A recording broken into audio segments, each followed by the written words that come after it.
हाय hello नमस्कार welcome back to my channel. कशा आहात सर्वजण? मजेत आणि मस्त ना. आम्ही पण खूप छान आहोत. सगळ्यात अगोदर श्री स्वामी समर्थ. तुम्हाला आजचा दिवस खूप छान सुंदर जावो हीच आई जगदंबे आणि स्वामींच्या चरणी प्रार्थना.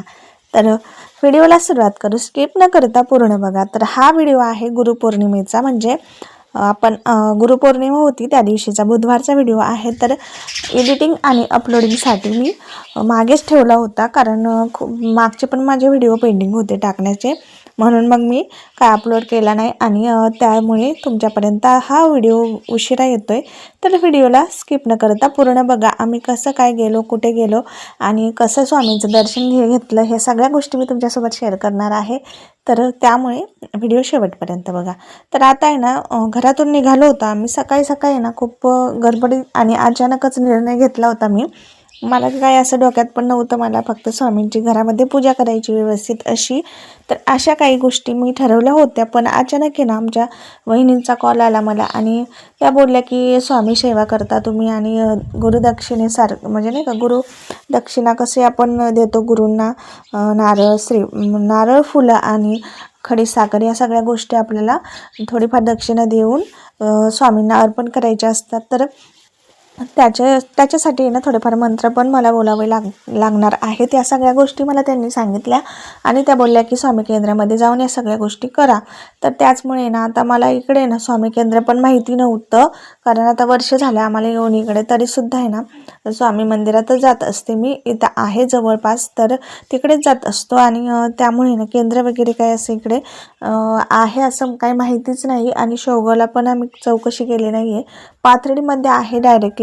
तर आता तिकडे काही जाणं पॉसिबल नाही, म्हणून म्हटलं चला आता इथेच जायचं ठरवलं. पण सगळ्यांना विचारता आहे ना आम्हाला एक ठिकाणी म्हणजे असं सांगितलं की स्वामींचं मंदिर आहे. तर म्हटलं चला आता आपण दर्शनाला जाऊ. पण अगोदर आहे ना आम्ही आता स्वामींचं केंद्र तर आम्हाला इकडे कुठे भेटत नव्हतं, म्हणून म्हटलं चला आता देवगडलाच जाऊ, कारण तिथे दत्त मंदिर आणि बाकीच्या देवांचे सुद्धा दर्शन आपल्याला होतील. आणि चला आपली साधी पूजा आपण करूयात, याच हिशोबाने आम्ही निघालो होतो. पण सहज बोलता बोलता हा विषय निघाला. तर आमच्या इकडे माझ्या चुलत जावांनीच मला सांगितलं की स्वामी केंद्र आहे इकडे. तर त्याचमुळे मग त्याच ठिकाणी आम्ही जाण्याचं ठरवलं. पण आता आहे ना रस्ता आहे ना खूप बघा, पाऊस एकदम भारी झालेला होता आणि थोडीशी रिमझिम येण्याची शक्यता होती. तरीसुद्धा आम्ही निघालो आणि मस्त असा प्रवास करून आम्ही पोचलो त्या ठिकाणी. विचारत गेलेलो आहोत. तर फायनली आम्ही पोचलेलो आहोत. तर तुम्ही बघू शकता खूप छान आणि सुंदर मंदिर आहे इकडे. आणि बऱ्याच दिवसापासूनचं मंदिर आहे. मुक्तापूर, म्हणजे नाही का, मुक्तापूर असं नाव आहे गावाचं. त्याच ठिकाणी हे मंदिर आहे श्री स्वामी समर्थ महाराजांचं. तर इथे आहे ना भरपूर लोक येत जात असतात आणि स्पेशलिटी अशी आहे की ह्या ठिकाणी ना जे धूम्रपान वगैरे म्हणजे ड्रिंक वगैरे करतात, म्हणजे खूप जास्त, तर त्यांचीसुद्धा या ठिकाणी सोडली जाते. तर त्यासाठी पण लोक इकडे येतात. तर इकडे ना मस्त असं छान झाड आहे बघा उंबराचं, आणि इकडे दत्त महाराजांची मूर्तीसुद्धा आहे आणि खूप सुंदर आणि सुरेख अशी मूर्ती होती. आणि इकडे बघू शकता तुम्ही श्रीकृष्णाची मूर्ती, गाय, अशा छान असं मस्त असं मंदिर आहे. तर सगळं डेकोरेशन केलं होतं इकडे बघू शकता. तर काय विशेष असं की गुरुपौर्णिमा, तर त्यामुळे ना मस्त असं सजावट केलेली होती. आम्ही पण पहिल्यांदा आलो होतो इकडे, त्यामुळे माहीत नाही, आजच केली होती की रोजच इकडे असं वातावरण असतं किंवा रोजची म्हणजे अशीच डेकोरेशन वगैरे असंच केलं जातं इकडे. तर आज आहे ना भरपूर अशा माळा वगैरे लावलेल्या होत्या, खूप सुंदर आणि छान वाटत होतं. आणि एकदम ना गेल्या आहे ना एकदम पॉझिटिव्ह असं मला एकदम फील झालं तिथं. आणि मस्त वाटलं, एकदम मनाला शांती वाटली. कारण आहे ना प्रत्यक्षात जिथं आपण स्वामींचं म्हणजे स्वामी असतात तिथे आहे ना गेल्यावर कुठं पण जा तुम्ही, तर मनाला आहे ना वेगळाच संकेत भेटत असतो की स्वामी खरंच आहेत. अशाच हिशोबाने आपल्या मनाला एक वेगळीच पॉझिटिव्हिटी आपल्यामध्ये येते. तर इकडे बघू शकता, इथे ना आतमध्ये ना दत्त महाराजांचा फोटो आहे मोठा, आणि साईडला आहे ना बहुतेक महाराजांचे कुठल्या तरी 2-3 फोटो आहेत. आणि महादेवाचं सुद्धा म्हणजे नाही का पिंड आहे तिकडे. आणि एका साईडला विठ्ठल रुक्मिणी यांचं सुद्धा मंदिर छोटंसं मूर्त्या आहेत. तर खूप छान वाटलं. तर मग दर्शनसुद्धा घेतलं मी आणि महाराजांना आहे ना एकदम छान असा मुजरा केला आणि आमचा शिवसुद्धा इकडे मुजरा करतोय, तुम्ही बघू शकता तर शॉर्ट व्हिडिओमध्ये. तर असं काहीसं आहे. तर म्हटलं चला नारळ, खडीसाखर आणि फुलं मी ना वाहून घेतले आणि सगळ्या काही जे गुरूंना आपण ज्यांना गुरु मानतो, पहिल्यांदा गुरु बनवतो, त्यावेळेस जे आपण मंत्र बोलत असतो ना, तेच मंत्र आपल्याला बोलायचे असतात आणि आपल्याला गुरु बनवून घ्यायचं, म्हणजे स्वामींना आपण गुरु मानतोय अशा हिशोबाने आपण ती पूजा करायची असते. तर त्या सगळ्या गोष्टी आता झालेल्या आहेत. तर मग थोडेसे व्हिडिओ मी शॉर्ट व्हिडिओ घेतले तिकडे. आणि इथं आहे ना आता बाहेर मी आले होते, तर मला आहे ना एकदम असं वाटलं परत एकदा आपण दर्शन घ्यावं, परत एकदा जावं आतमध्ये. तर या हिशोबाने ना मी परत एकदा आतमध्ये गेले आणि सगळ्या देवाची परत एकदा मस्त अशी मनोभावे सेवा केली. तिथं बसले मी थोड्या वेळ आणि मला आहे ना एकदम एवढं प्रसन्न वाटत होतं आणि एकदम टेन्शन फ्री असं काहीच म्हणजे असं डोक्यातच नव्हत्या गोष्टी बाकीच्या. सगळ्या जेवढ्या डोक्यामध्ये माझ्या टेन्शन आहे या काही दिवसांमध्ये, त्या सगळ्या गोष्टी मी विसरलेल्या आहे आणि इकडे येऊन मनसोक्त मी दर्शन घेतलं देवाचं आणि एकदम छान असं टाईम स्पेंड केला तिथे. आणि मला आहे ना खूप जास्त छान वाटलं. सगळे भाविक आहे ना येत होते जात होते दर्शन घेऊन. आणि आज आहे ना खास असं गुरुपौर्णिमा होती आणि इथले ना महाराज लोक आहे ना आज नाही आहे तिथं, कारण ते पण आय थिंक गुरुपौर्णिमेमुळे कुठंतरी बाहेर गेले असावेत. ही आहे सुंदर अशी महादेवाची पिंड आणि त्या समोर नंदी महाराज सुद्धा आहेत. तर एवढे छान आणि सुंदर, म्हणजे एवढी छोटीशी मूर्ती आहे पण लय म्हणजे एकदम भारी वाटत होतं. तर तुम्ही बघू शकता. आणि स्वामींची तर मूर्ती प्रत्यक्षात आपण डोळ्यातच उतरून घ्यावी अशी होती. तर अशाच थोड्या बायका येत होत्या, दर्शन करून जात होत्या आणि मला आहे ना व्हिडिओ शूट घ्यायचा होता. तर आहे ना ते सुद्धा बाहेर गेले होते. मग मी काय केलं, समोर माझ्या व्हिडिओ शूटसाठी मोबाईल ठेवला आणि असा व्हिडिओ शूट केला आणि बाकी तर मग मी हातामध्येच मोबाईल घेऊन शूट केलेला आहे.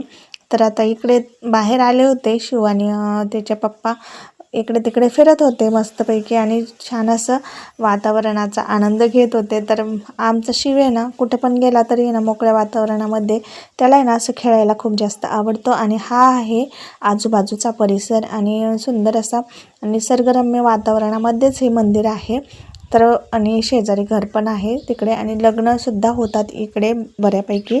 तर आता थोडंसं शूट घेतलं मी इकडून तिकडून आणि झाडं पण लावलेले आहेत, तर थोडेसे छोटेच आहेत अजून झाडं.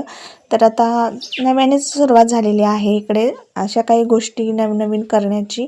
तर आता भरपूर लोकांना माहिती झालं आहे हे बऱ्यापैकी. तर आम्हाला पण माहिती नव्हतं, आम्ही पहिल्यांदाच आलो आहे. आता जेव्हा केव्हा आम्हाला वाटेल यावंसं त्यावेळी आम्ही नक्कीच या ठिकाणी येऊन दर्शन घेऊन जाऊ. तर आता शिव बसला होता बाहेर ह्या पक्ष्यांसोबत खेळत. हे काय आहे ते माहिती नाही मला. तर ते हे ना शिव जसं चालेल पुढे तसा ते शिवसोबत चालत होता आणि शिव नंतर त्याला घाबरून बाजूला आला. तर त्यामुळे थोडंसं मी व्हिडिओमध्ये त्याला घेतलं इकडे. तर आहे ना तिकडून आता निघायचा टाईम झाला, आता निघलो आहे आम्ही. तर हे बघा रस्त्याच्या कडेने किती म्हणजे नाही का भरपूर असा मोकळा रस्ता होता आणि कडेने झाडं झुडपं किती जास्त आहेत आणि त्यामुळे ना एकदम प्रवास करायला एकदम छान वाटत होतं. वातावरण प्रसन्न झालं होतं आणि त्याचमुळे थोडाफार मी शूट घेत होते इकडे, कारण पुढून म्हणजे गर्दी वगैरे नाही आहे, ट्रॅफिक पण नाही आहे इकडं. त्यामुळे ना मनसोक्त आपण व्हिडिओ इकडे शूट करू शकतो. नाहीतर आहे ना गाड्या वगैरे आले ना समोरून तर मग या काही गोष्टी म्हणजे रिस्क असते व्हिडिओ शूट करण्यासाठी सुद्धा, त्यामुळे मग मी अवॉइड करत असते. पण हे बघू शकता हे निसर्ग किती छान आणि सुंदर झाला आहे.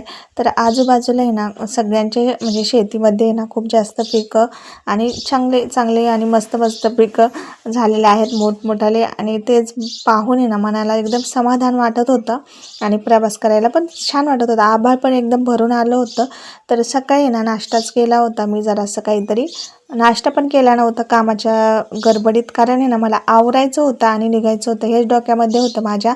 आणि रस्त्याने म्हटलं चला आता नंतर आपण दर्शन घेतल्यानंतर खाऊ काहीतरी, म्हणून आहे ना मी अवनीचे पप्पा बोलले की चपात्या वगैरे थोड्याफार घे सोबत. तर मग मी चपात्या वगैरे डब्यामध्ये घेतल्या आणि तसंच निघाले, कारण सकाळी ना स्वयंपाक करून धुणं वगैरे धुवून सगळ्या गोष्टी करून मग मला निघायचं होतं साठी. मग डब्यातच घेतलं जरासं. तर इकडे बघू शकता, आता हे हॉटेल होतं इथं, कारण जवळपास आहे ना कुठंच हॉटेल आम्हाला भेटले नाही, तर एक होतं इथं हॉटेल. तर म्हटलं चला आता इथे आपण जेवण करू. तर छान अशी शेवभाजी घेतली. आम्ही पहिल्यांदाच इकडे आलो होतो, त्यामुळे म्हटलं चला टेस्ट वगैरे कशी आहे ते बघू आणि मग ठरवू काय ते. तर मग एक प्लेट घेतली होती शेवभाजी आणि तेच आता आम्ही इथं जेवण आम्ही करणार आहोत आणि त्यानंतर मग घरी जाणार आहोत. तर शिव आमचा आता मोबाईल बघत बसला आहे. आणि यानंतर आहे ना, ज्या चपात्या आणल्या होत्या आम्ही घरून त्याच घेतल्या आणि बटाट्याची चटणीसुद्धा मी बनवून घेतली ती घरून, तीसुद्धा आपण यामध्ये आता मी वाढून घेतली आहे ताटामध्ये आणि जेवण वगैरे केलं. जेवण करेपर्यंत आहे ना खूप जास्त जोराचा पाऊस येऊन गेला आणि आम्हाला निघायच्या टायमाला परत एकदा पाऊस बंद झाला. त्या स्वामींचीच लीला म्हणावं. तर आमच्यासोबत शिव होता. आम्हाला म्हणजे वाटलं होतं पाऊस वगैरे लागेल, पण आम्ही पावसाचा देखील विचार नाही केला, तसंच निघालो. पण कुठेच आम्हाला पाऊस लागलेला नाही आहे. जिथं आम्ही हॉटेलमध्ये जेवायला बसलो तिथेच थोडाफार पाऊस येऊन गेला आणि जेवायचं झाल्यानंतर पूर्ण पाऊस उघडला. त्यानंतर आता घरी जायला निघालो होतो इकडे, कारण मला अर्जंट ब्लाऊजसुद्धा द्यायचं होतं, म्हणून माझ्या डोक्यात तेच होतं. तर घरी आल्यानंतर आहे ना पहिलं काम मी तेच करायला घेतलं आहे. आता इथं ब्लाऊज कटिंग करायला घेतलेलं आहे. तर आहे ना ते मला अर्जंट द्यायचं होतं, पण मला तिकडे पण जायचं म्हणजे गरजेचं होतं मला जाणं. त्यामुळे मी म्हटलं चला आता जाऊन येऊ. आणि ना माप हे काढलेलं होतं, कटिंग केलेले होत्या कटोरी आणि बॅक साईड वगैरे सगळं काही मी कट करून घेतलं होतं पेपर पॅटर्न. त्यामुळे ना मला वेळ लागला नाही, पटपट असे मी सगळे अस्तरवर ठेवून कट करून घेतला आणि त्याचमुळे ना लवकर असं माझं म्हणजे नाही का कटिंग वगैरे झाली. त्यानंतर आहे ना मग मी कटिंग करून मशीनवर ब्लाऊज शिवायला घेतलं आणि अवनी पण आली होती. तर तिला आहे ना सकाळी शूज आणायला पैसे दिले होते मी, कारण स्कूलमध्ये आहे ना शूज विक्री चालू होती आणि त्याचमुळे आज लास्ट डेसुद्धा होता. खूप दिवस झाले चालू होती विक्री, पण आमच्या डोक्यातून गेलं होतं म्हणजे घ्यायचेच शूज म्हणून तिला पी टीसाठी. तर त्यासाठी ना सकाळी मग तिला पैसे दिले होते मी 500 रुपये, म्हटलं घेऊन ये. तर मस्त असे शूज घेऊन आले आणि तिला आहे ना खूप मोठी साईज लागते बरं का शूजची. आहे 5वीला, पण माझ्या साईजचे शूज तिला लागतात, शूज चप्पल, कारण पाय ना थोडेसे लांब लांब आहेत तिचे. तर आता ब्लाऊज शिवायला घेतलं मी आणि शूज वगैरे बघितले तर छान होते, क्वालिटी पण मस्त कंपनीचे दिले होते चांगले अशा प्रकारे. पैसे गेले पण टिकाऊ पण असे आहेत ते. तर म्हटलं चला आता पटपट ब्लाऊज शिवून घ्यावं. तर त्यासाठी ना आता मी मशीनवर बसले आणि शिवून घेते. तर हा झालेला आहे माझा ब्लाऊज शिवूनसुद्धा आणि एका तासामध्ये कंप्लीट झाला आहे. तर आजचा हा व्हिडिओ तुम्हाला कसा वाटला नक्की कमेंट करून सांगा आणि चॅनलवर नवीन असेल तर सबस्क्राईब करा, व्हिडिओला लाईक करा. भेटू अशाच एका नवीन व्हिडिओसोबत. तोपर्यंत सर्वांना बाय बाय. श्री स्वामी समर्थ.